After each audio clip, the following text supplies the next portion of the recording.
రాహుల్ గాంధీ తెలంగాణకు వచ్చే వరకు పిచ్చి పువ్వులకు పిచ్చి ఏ విధంగా ముదిరిందో మనం చూస్తున్నాం. మూటల కొరకు వచ్చిందా రాహుల్ గాంధీ అని ప్రశ్నిస్తున్న కేటీఆర్, బండి సంజయ్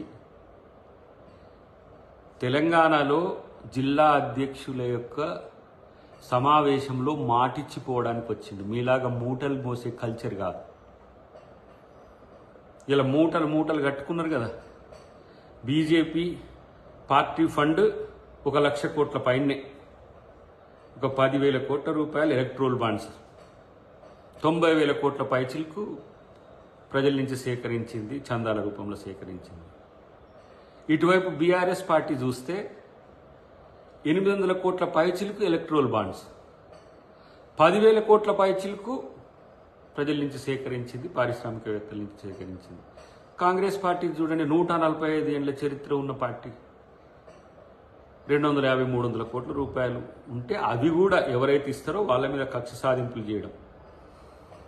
ఆ రోజు రేవంత్ రెడ్డి గారు అదే మీటింగ్లో నాయకులను, కార్యకర్తలను ఉద్దేశించి అక్కడ మాట్లాడేటప్పుడు రాహుల్ గాంధీ గారికి కానీ కాంగ్రెస్ పార్టీకి కానీ అవసరమైతే మనం తలా ₹1 వేసుకొని కార్యకర్తలం అందరం కూడా 1000 కోట్లంటే ఇలా ఇచ్చే ప్రయత్నం చేద్దామని చెప్పి రేవంత్ రెడ్డి గారు అన్నదానికి వీళ్ళు అదే మూటలు పట్టుకోవడానికి వచ్చిన రాహుల్ గాంధీ అని నేనంటున్నా. ఈరోజు కేసీఆర్ ఢిల్లీకి పోతాడు, కేటీఆర్ ఢిల్లీకి పోతాడు, లేకపోతే బండి సంజయ్, కిషన్ రెడ్డి ఢిల్లీకి పోతారు.